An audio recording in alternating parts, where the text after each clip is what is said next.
What's going on, guys? It's Steve. So I've been doing some thinking. And some thinking I've been doing. So, pretty much, there are three real MVP candidates. Now, according to Basketball Reference, there are only two. Those are Kevin Durant and James Harden, because Russell Westbrook doesn't stand a chance. According to Basketball Reference, James Harden has like a 35% chance, Kevin Durant has like a 34% chance, and Russell Westbrook has like a 4% chance, and LeBron like a 5% chance, okay?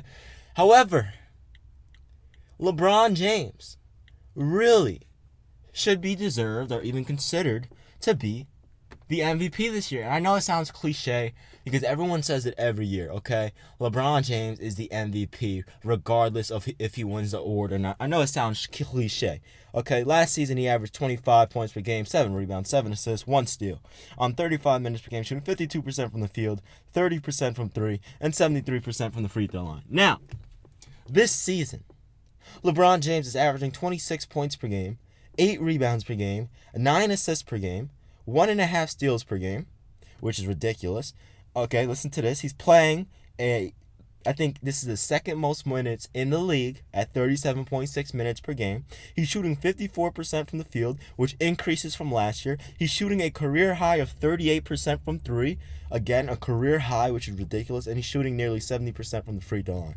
Okay? This is why LeBron James needs to be considered MVP. Now, I know if you look at Russell Westbrook and you see 31 points per game, 10 rebounds, 10 assists. However, his efficiency is not up there on par with LeBron's. It's 42%. Not close to LeBron's. 33% from 3, not close to LeBron's, okay? James Harden, the same thing, and they both average 3 turnovers more than LeBron. James Harden averages 29 points per game, 8 rebounds, 11 assists on 44% shooting from the field, 35% shooting from 3, and 85% shooting from the free throw line. So James Harden's a little closer in terms of efficiency, but LeBron James still knocks him there. So they beat him in points per game, rebounds per game, and assists per game, but not by much, by like 1 or 2 rebounds, 1 or 2 assists, and by, 2 to 3 points per game, which is fine. And then, you want to talk about Kevin Durant, who's having his best season ever. He's averaging 26 points per game, 8 rebounds, 5 assists, 1 steal, 2 blocks, with only 2 turnovers per game, shooting 88% from the free throw line, which is absolutely ridiculous, 37% from 3, and 54% from the field. That is incredible. Okay? Those are incredible numbers. However, LeBron is leading Kevin Durant in terms of 3-point percentage, which blows my freaking mind. Now, let's talk about NBA standings. This is going to blow your mind as well. The Cleveland Cavaliers are 39-16. Keep in mind, they just went down. Kevin Love just went down. J.R. Smith has not been playing this entire season. And on top of that, Iman Shumpert just went down. Okay, now let's look at the the Golden State Warriors are obviously the best record in the NBA, 46-9. But let's look at the Houston Rockets at 40-18. And by the way, Kawhi Leonard should also be a part of this conversation. However, the fact that he's not, I'm just not going to even talk about him because it'll be a waste of time, even though I think he definitely deserves to be in MVP considerations. The Houston Rockets are 40-18 with James Harden as their leader. Now, he has a pretty decent support cast, not a bunch of stars, but a pretty decent support cast with the Oklahoma City Thunder, the 7th seed at 31-25.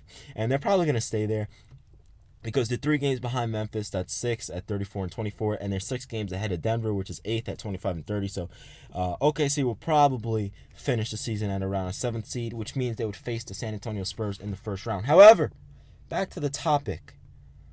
LeBron James is doing something that we haven't seen LeBron James do in a very, very long time. He is pretty much the point guard of this team. People sit back and look, and I think since 2017, since the year changed over, LeBron is averaging 11 assists per game. I heard that stat thrown around somewhere on NBA TV and ESPN. That's ridiculous. This dude is 6'8", playing point guard. That's absolutely ridiculous, okay? LeBron James definitely deserves to be considered the MVP because, again, what he's doing with this Cavalier team, if you take him off of this team, and I know this sounds cliche, but if you take Kevin Durant off the team, the Warriors, they'd be 73-9, okay? You put their old roster 73-9. You take James Harden, the Rockets will be absolutely nowhere, okay? I understand that.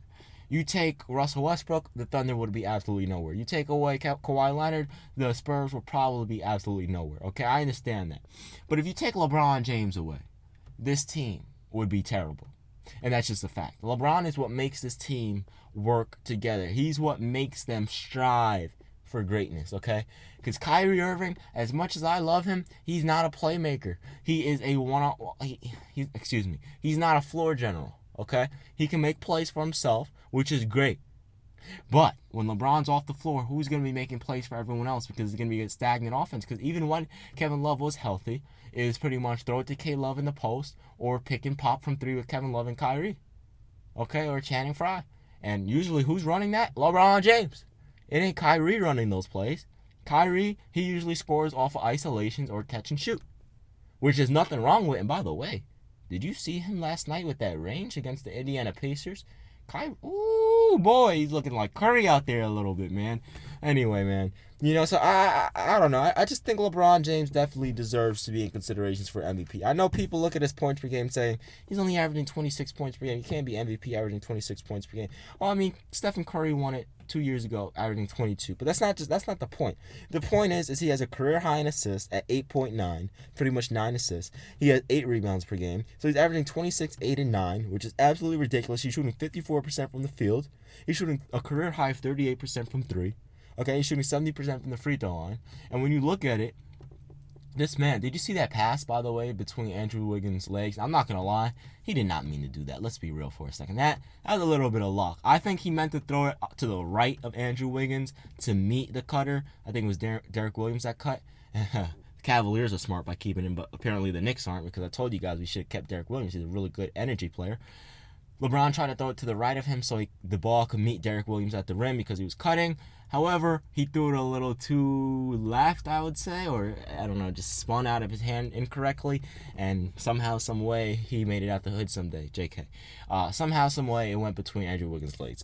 Let's be real. He did not mean to. He did not purposely throw it between his legs, okay? But anyway, so, I mean, LeBron, if you compare that to everyone else, and you want to talk about Kawhi Leonard's averaging 26, 6, and 3. Actually, 25, 6, and 3. Excuse me. Okay, he's still the best defender in the league. People say, oh, if he's the best defender, how come steals and blocks, he doesn't have a lot of them? Steals and blocks doesn't make you a great defender, which is why Marc Gasol shouldn't have won, even though the Memphis Grizzlies were, I think, the second best after Miami in 2013.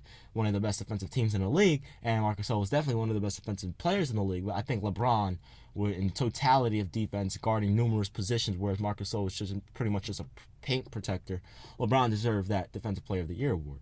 Okay, so just because Kevin Durant has improved defensively, and on top of that, LeBron is locking down on defense as well. Okay, James Harden is not locking down on defense. He's gotten better. He is getting better, but he's not locking down. Russell Westbrook, he's really freaking good. He's an amazing player. He's your dream player. He can do everything on the floor.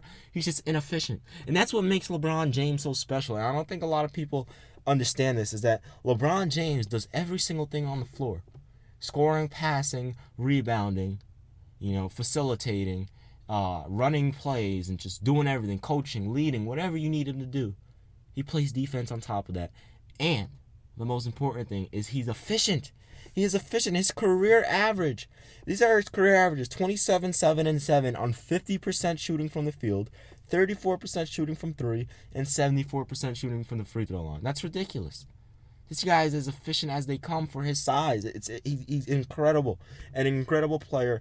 And to be honest, I think it's clearly going to be either James Harden, Kevin Durant, or LeBron James at this point in time. I think LeBron James should really be considered a little stronger, especially with Kevin Love going down.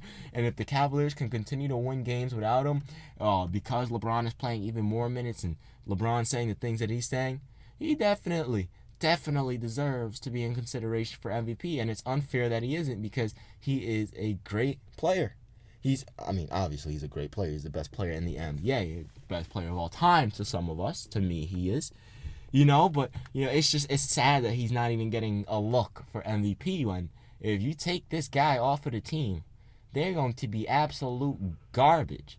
They would win a few games, probably be, a 9th, 10th seed, maybe an 8th seed, close.